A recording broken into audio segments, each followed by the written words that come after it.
ಇವತ್ತಿನ special recipe mushroom fried rice ತುಂಬಾ ರುಚಿಯಾಗಿರುತ್ತೆ. ಇದಕ್ಕೆ ಏನೇನು ಇಂಗ್ರೀಡಿಯೆಂಟ್ಸ್ ಬೇಕು ಹಾಗೆ ಹೇಗೆ ಮಾಡೋದು ಅಂತ ನೋಡೋಣ ಬನ್ನಿ. ಒಂದು ಪ್ಯಾನ್ಗೆ 2 ಟೇಬಲ್ ಸ್ಪೂನ್ ಆಗೋಷ್ಟು ಎಣ್ಣೆ, 1 ಟೇಬಲ್ ಸ್ಪೂನ್ ಆಗೋಷ್ಟು ಜೀರಿಗೆ, ಖಾರಕ್ಕೆ ಹಸಿಮೆಣಸಿನ್ಕಾಯಿ, 1 ಮೀಡಿಯಮ್ ಸೈಜ್ ಈರುಳ್ಳಿ, ಶುಂಠಿ ಬೆಳ್ಳುಳ್ಳಿ ಪೇಸ್ಟ್ ಹಾಕಿ ಚೆನ್ನಾಗಿ ಫ್ರೈ ಮಾಡ್ಕೋಬೇಕು.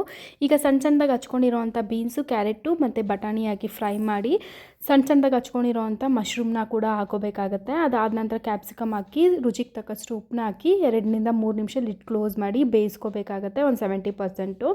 ನಂತರ 1 ಟೇಬಲ್ ಸ್ಪೂನ್ ಆಗೋಷ್ಟು ಪೆಪ್ಪರ್ ಪೌಡರ್ ಹಾಕಿ 1 ಟೇಬಲ್ ಸ್ಪೂನ್ ಆಗೋಷ್ಟು ಸೋಯಾ ಸಾಸು 1 ಸೆಕೆಂಡ್ ಫ್ರೈ ಮಾಡ್ಕೊಳ್ಳಿ. ಅದಾದ ನಂತರ 1 ಟೇಬಲ್ ಸ್ಪೂನ್ ಆಗೋಷ್ಟು ಚಿಲ್ಲಿ ಫ್ಲೇಕ್ಸ್ ಹಾಕೋತಾ ಇದ್ದೀನಿ. ಇದು ಆಪ್ಷನಲ್ಲು, ಬೇಡ ಅಂದರೆ ಸ್ಕಿಪ್ ಮಾಡ್ಕೋಬೋದು. ಅದಾದ ನಂತರ ಮುಂಚೆನೇ ಕುಕ್ ಮಾಡಿರೋವಂಥ ರೈಸ್ನ ಹಾಕಿ ಮಿಕ್ಸ್ ಮಾಡಿದ್ರೆ ರೆಡಿ ಆಗೇ ಹೋಗುತ್ತೆ. ಮಾರ್ನಿಂಗ್ ಬ್ರೇಕ್ಫಾಸ್ಟ್ಗೆ, ಲಂಚ್ ಬಾಕ್ಸ್ಗೆ ಪರ್ಫೆಕ್ಟಾಗಿರೋವಂಥ ಮಶ್ರೂಮ್ ರೈಸು ತುಂಬಾ ಇಷ್ಟಪಟ್ಟು ಮಕ್ಕಳು ತಿಂತಾರೆ. ನೀವು ಒಂದು ಸಲ ಟ್ರೈ ಮಾಡಿ.